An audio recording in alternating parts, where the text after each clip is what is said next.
Hello again, and welcome to Wizardry.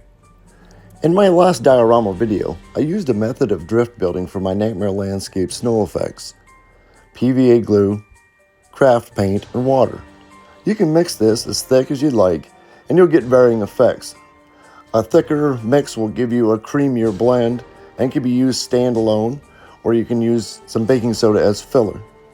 In this video, I'm watering it down quite a bit, just to show how good this method really works. I'm using crudely constructed bases for most of the video, just to show the technique and how easily you can mold and conform this material. Then, at the end, I'll have a miniature base in the effect. The technique is pretty straightforward. Saturate the cotton ball with your mix, and then mold it into the shape you want.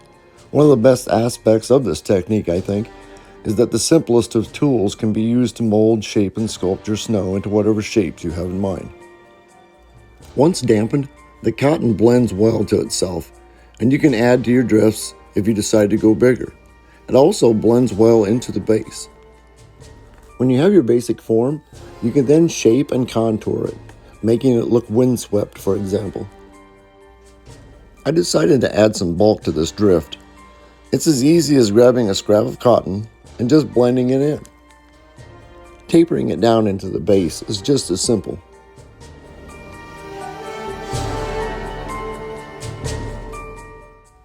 You don't really need any tools besides your paintbrush to add ripples or waves to your drifts.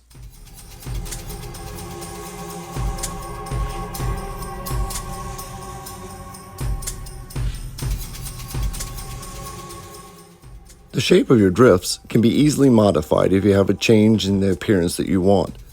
Do keep in mind that the denser that your drift is, the longer the drying time will be.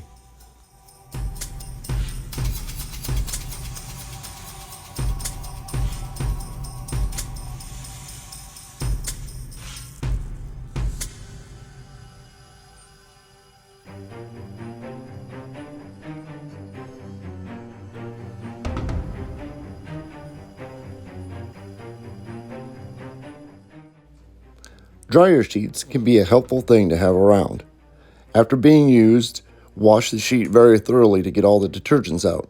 I sometimes run them through the wash several times in the pockets of my jeans. The dryer sheets are not only useful for building or enhancing drifts, but can also be used to blanket terrain and give your snow effects something to adhere to. Here, for example, wrapping foam in the sheet, you simply saturate the material with your mix, and you have a snow-covered stone or the bulk of a drift. When doing this part, I didn't even glue the stone down. The mix itself is an adhesive, and the Nightmare Landscape snow effect on top helps secure it even more to the base.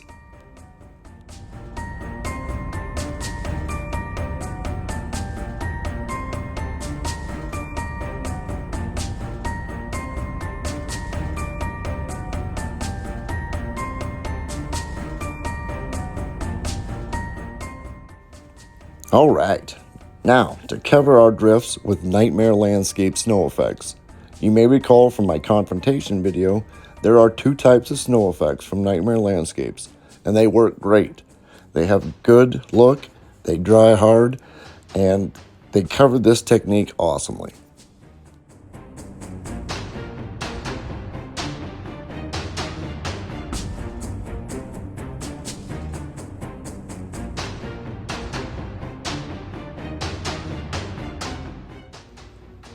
Okay, so here we are with our dried samples. The end result, heavy wet looking snow, light wind blown looking snow.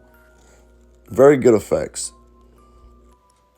And we used a minimal amount of snow effects by building the bulk from other materials.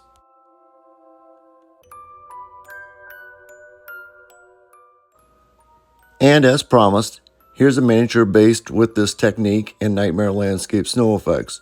You may recognize it from the beginning of my last diorama build. I hope you liked this video and it either helped you or inspired you. Thank you for all your comments. Keep them coming. Thank you for your support. Thank you, Nightmare Landscapes. Please like, share, subscribe. And until the next one, I'm Wes, and this is Wizardry.